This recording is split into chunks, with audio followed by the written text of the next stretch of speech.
Happy All Saints Day mga kaibigan. Kumusta? Nakabisita na ba kayo sa libingan ng inyong mga minamahal sa buhay? Ito, gusto kong i-share sa inyo ang ambos interview ng mga media kay Pangulong Marcos Jr. Kasi All Saints Day ngayon araw ng mga minatay.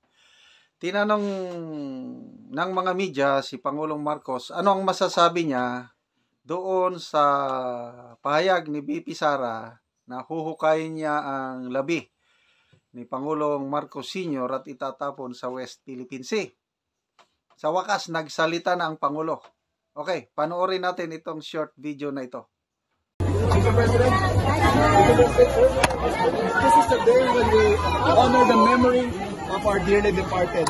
In this context, sir, I'd like to ask of your thoughts about the statement made by the Vice President about the remains of your father. I'd rather not, thank you. I don't think so. But do you think, sir, the statement is uncalled for? Is it uncalled for, the statement of VP Sara?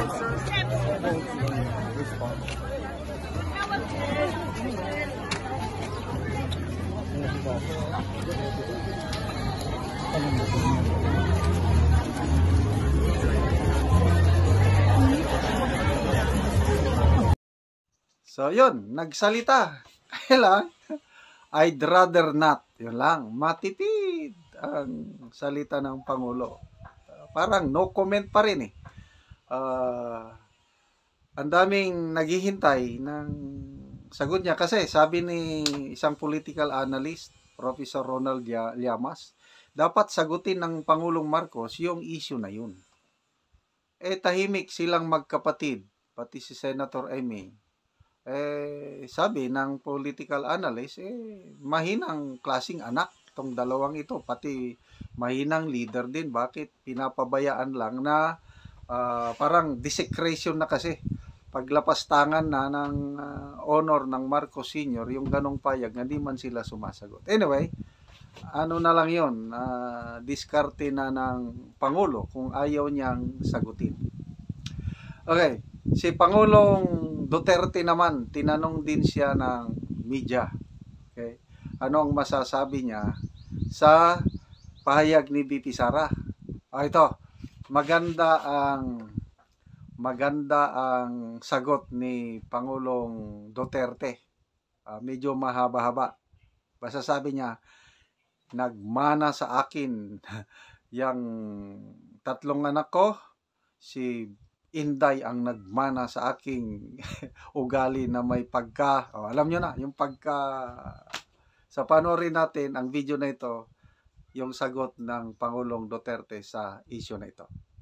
Itong mga kongresista sa kanya, ipapahukay daw niya si pinalibing mong si Ferdinand Marcos Sr. sa libingan ng mga bayani at itatapon sa West Philippine Sea. Ano po ang inyong masasabi?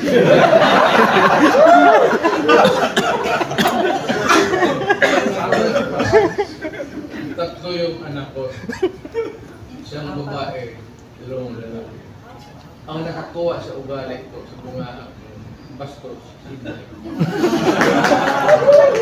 Sa expectations. Siguro ang role model niya yung tatay niya.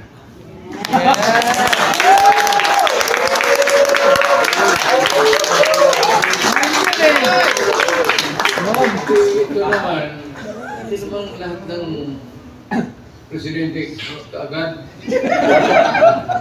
Mangingi lang po kami ng komento sa tungkol sa sinasabi ni Vice President Inday Sara Duterte na nakaraang press con.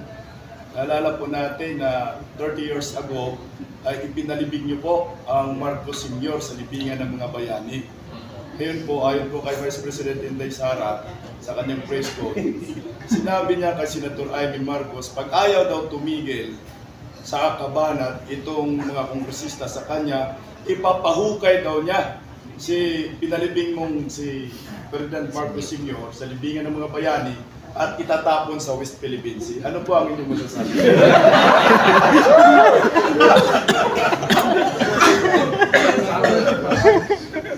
Tatlo yung anak ko. Siyang babae, dalawang lalaki. Ang nakakuha sa ugali ko sa bunga bastos, Inday. Yung kanyang ginawa, extended hyperbole lang. bakit hindi mo tuloy ng ano na yun yung talaga siguro galit siguro siya na ako ganun magsalita no yung presidente ano ganun utang na kayo pero hanggang dyan istorya mo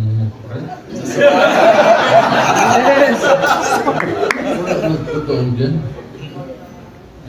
pero ano nandiyan sa mga criminal pagkawan kasi alam mo pag sinabi ko nung mayor ako pati presidente ako stop yung hindi naghinto na disgrasya talaga so I'm sorry I am sorry ginusto rin niya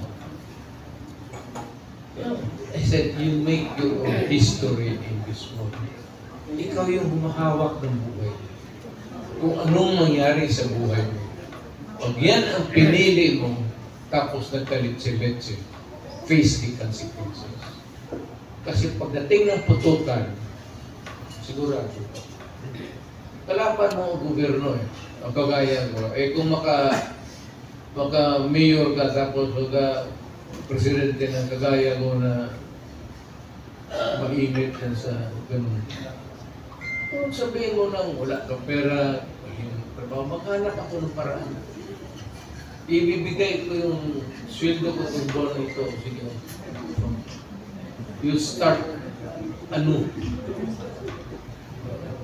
umpisa ka kung saan tulungan hindi naman tayo manhid yan sa awa kasi galing rin ako sa ngayon President Duterte. Nung nakaraang press conference ni Vice President Sara Duterte, tinawag niyang hindi presidente umakto ngayon ang current president.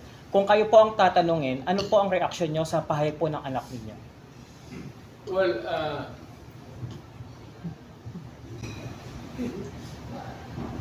I may have to disagree with my daughter. Not totally.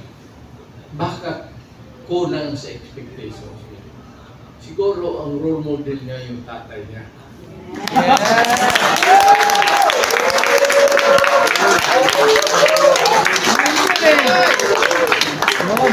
Ito naman, hindi naman lahat ng presidente kaagad. But itong sitting president, I know in my heart, not because hindi ko na kaibigan. I know that. By the way, what is he supposed to do? Ano po dyan siya sa mga kanya? Bayad siya? Anong gawin niya? Painit siya ng utot niya dyan sa... Siyempre nagtatrabaho yung tao. Kaya lang siguro, hindi, yung estimation sa medyo kasi ito naman